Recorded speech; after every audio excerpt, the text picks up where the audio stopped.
చంద్ర కుమార్ గారు, నిజంగా ఇది ఒక రకంగా హిస్టారికల్ వెర్డిక్టే. బట్ దీని ఇంపాక్ట్స్ ఇప్పుడు ఎలా ఉండబోతున్నాయి? ఇప్పుడు ఆల్రెడీ కేటగిరీ చేసుకునే వెసులుబాటు రాష్ట్రాలకి ఇస్తూ సుప్రీంకోర్టు తీర్పులో చాలా స్పష్టంగా చెప్పింది. అంటే ఇప్పుడు ఈ కేటగరైజేషన్ కానీ ఈ వెసులుబాటు కానీ రాష్ట్రాలు ఎంత సీరియస్గా వ్యవహరించాలి ఈ విషయంలో? మొట్టమొదట అందరికీ కూడా శుభాకాంక్షలు. ముఖ్యంగా సమాజంలో అట్టడుగు వర్గాల వారు ఎవరైతే ఉన్నారో అట్టడుగు వర్గాల వాళ్ళ కూడా పేదలు, అత్యంత పేదలు ఉన్నారు. ఇది అంటే ఒక చారిత్రకమైనటువంటి ఒక వాస్తవం. అందరూ ఈ పరిస్థితుల్లో ఏం జరిగిందనంటే, మనం ఎస్సీలకు రిజర్వేషన్స్ ఇచ్చినా, లేక బీసీలకు రిజర్వేషన్ ఇచ్చినా, ఎస్టీలకు రిజర్వేషన్ ఇచ్చినా కూడా రిజర్వేషన్ యొక్క ఫలితాలు అనేటటువంటిది అందులో ఎవరైతే అడ్వాన్స్గా ఉన్నారో, అందులో ఎవరికైతే కొద్దిగా ఆస్తిపాస్తులు ఉన్నాయో, లేదా రాజకీయ పదవుల్లో ఉన్నారో అలాంటి వాళ్ళే ఎక్కువ మంది దానివల్ల లాభం పొందడం అనేది జరిగింది. అదే కులంలో ఉన్నటువంటి వాళ్ళు, అత్యంత పేదవాళ్ళు లేదా వెనుకబడినటువంటి వాళ్ళు, ఎడ్యుకేషనల్గా కానీ సోషల్గా కానీ అనేక ఇబ్బందులు పడుతున్నటువంటి వాళ్ళు ఈ యొక్క రిజర్వేషన్ యొక్క ఫలితాలను కూడా అందుకోలేకపోతున్నారు చాలా సందర్భాల్లో.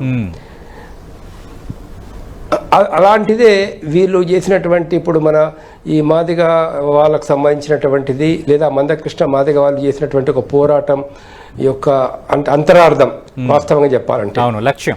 సో ఇదేంటంటే ఇది ఏ ఒక్కరికో విజయంగా భావించకూడదు. ఇది ఒకరి విజయం కాదు, ఒకరి అపజయం కాదు. ఎందుకంటే న్యాయం అనేది జరగాల. న్యాయం ఎవరికి జరగాల? సమాజంలో ఉన్నటువంటి అత్యంత పేదవాళ్ళకి న్యాయం జరగాల. ఎవరికైతే అవకాశాలు నిరాకరించబడ్డాయో ఇంతవరకు, ఎవరికైతే ఉద్యోగాల్లో అవకాశాలు రాలేదో, లేదా ఇప్పుడు పార్లమెంట్లో కానీ, అసెంబ్లీలో కానీ, పంచాయతీలో కానీ, మున్సిపాలిటీలో కానీ కనీసం ఎంటర్ కాని వాళ్ళు జాతులు కూడా చాలా ఉన్నాయి మన దేశంలో. ఇంతవరకు కూడా ఒక మున్సిపల్ కౌన్సిలర్ కాని వాళ్ళు, లేదా ఒక రకమైనటువంటి ఒక గ్రామ పంచాయతీ సర్పంచులు కాని వాళ్ళు కూడా చాలా కులాలు మన భారతదేశం లోపల ఉన్నాయన్నట్లు. Absolutely sir. ఎందుకనంటే వాళ్ళ పరిస్థితులు ఆ విధంగా ఉన్నాయి. అలాంటప్పుడు దాన్ని మనము డివిజన్ చేయడం అనేటటువంటిది ఒక న్యాయబద్ధమైనటువంటి విషయమే. ఇప్పుడు మనకు ఈ సమస్య ఒక రకంగా ఆదివాసీలలో కూడా మనకు దొరకవచ్చు. అవును సార్, ఆదివాసీ లంబాడీల మధ్య సమస్య ఏ స్థాయిలో ఉందో మన రాష్ట్రంలో కూడా చూసాం. కానీ మీరు అన్నట్టుగా ఈరోజు ఎస్సీ ఎస్టీ అని ప్రస్తావించారు కాబట్టి ఖచ్చితంగా ఆ విషయంలో కూడా మనం ఒక పరిష్కారం దిశగా అడుగులు వేయడానికి అవకాశం దక్కింది.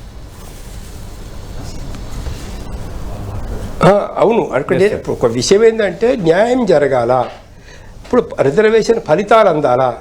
ఎవరికి అందాలి రిజర్వేషన్ ఫలితాలు అంటే, ఇంతవరకైతే ఎవరికి అందలేదో, అందుకోలేకపోతున్నారో, ఇంకా అభివృద్ధి చెందలేకపోతున్నారో, అది ఒకే జాతిలో కూడా కావచ్చు, లేదా ఇప్పుడు ఎస్సీలలో కావచ్చు, ఎస్టీల లోపల కూడా కావచ్చు, లేదా కొన్ని బీసీ కులాలలో కూడా కావచ్చు. ఇంతవరకు కూడా ఏమాత్రం అవకాశాలు అందుకోనేటువంటి వాళ్ళు, అభివృద్ధి చెందినటువంటి వాళ్ళు, ఇంకా ఇప్పటికీ విద్యాపరంగా వెనుకబడినటువంటి వాళ్ళు, లేదా రాజకీయ అవకాశాల్లో వెనుకబడినటువంటి వాళ్లకు ఒక అవకాశాలు కల్పించడానికి ఈ యొక్క తీర్పు ఉపయోగపడుతుంది. చాలా చారిత్రాత్మకమైనటువంటి తీర్పు ఇది. నేను ఒక రకంగా చెప్పాలంటే అందరినీ అభినందిస్తున్నాను ఈ సందర్భంగా ఈ విషయం లోపల. రైట్. ఇందాక నేను ప్రస్తావించాను, ఎస్టీస్కి సంబంధించి కూడా ఇదే సమస్య ఉంది. ఆదివాసీ లంబాడీల మధ్య ఏ స్థాయిలో ఇష్యూస్ జరిగాయో, కొన్ని సంఘటనలు జరిగాయో మనం తెలంగాణలో ఈ మధ్యకాలంలో కూడా మనం చూసాం. అంటే ఇప్పుడు దీన్ని ఏ విధంగా సార్ట్ అవుట్ చేయొచ్చు? దీనికి పూర్తిగా ఒక పరిష్కార మార్గం దొరికినట్టేనా?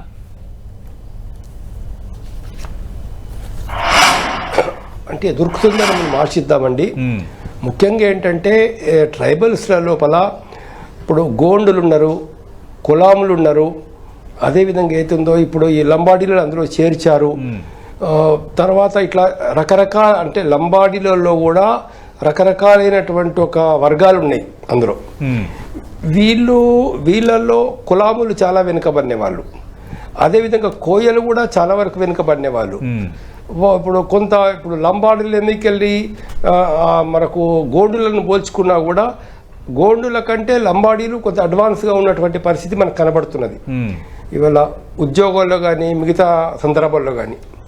అలాంటప్పుడు ఎవరికైతే ఇప్పుడు రిజర్వేషన్ యొక్క ఫలితాలు అనేటటువంటిది అట్టడుగున వాళ్ళ కలకు అందాలా అనేది రాజ్యాంగం యొక్క లక్ష్యం, బాబాసాహెబ్ అంబేద్కర్ యొక్క లక్ష్యం కూడా.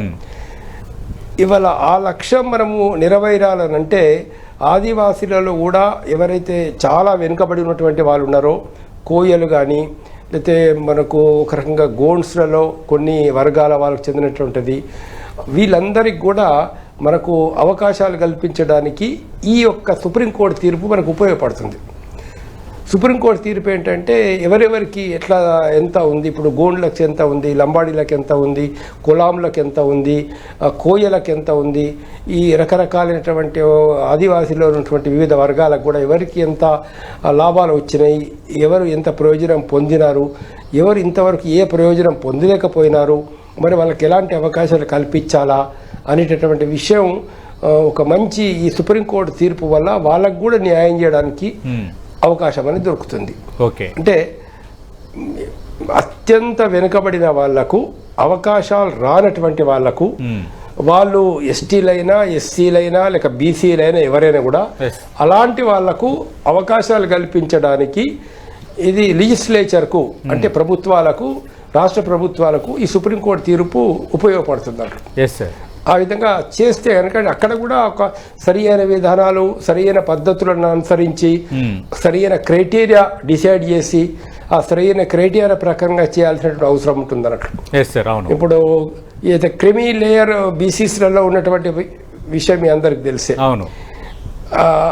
అయితే ఇదివరకే వ్యాపారస్తులుగా ఉన్నవాళ్ళు, పారిశ్రామికవేత్తలుగా ఉన్నటువంటి వాళ్ళు, ఎమ్మెల్యేలుగా ఎంపీలుగా ఉన్నటువంటి వాళ్ళు, మంత్రులుగా ఉన్నటువంటి వాళ్ళు, మరి వాళ్ళ పిల్లలకు కూడా రిజర్వేషన్స్ అనేటటువంటిది కొనసాగించాలా,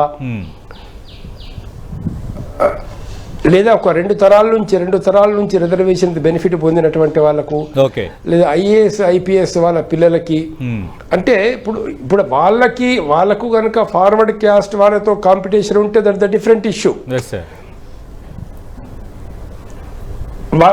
వీళ్ళకి ప్రిఫరెన్స్ ఇవ్వాల్సిందే. కానీ వీళ్ళ జాతిలో ఉన్నటువంటి కింది వాళ్ళతో ఒక కాంపిటీషన్ అనేది ఉన్నప్పుడు అప్పుడు ఏం చేయాలా అనేది ఆలోచించాల్సిన అవసరం ఉందన్నట్లు. దాని గురించి ఒక సమగ్రమైన ఆలోచన చేసి సమగ్రమైనటువంటి ఒక పద్ధతిలో రూల్స్ రెగ్యులేషన్స్ ఫ్రేమ్ చేసి రాష్ట్ర ప్రభుత్వాలు అందరికీ న్యాయం చేయాల్సిన అవసరం ఉంది. రైట్ సార్, మంచి సూచన సార్.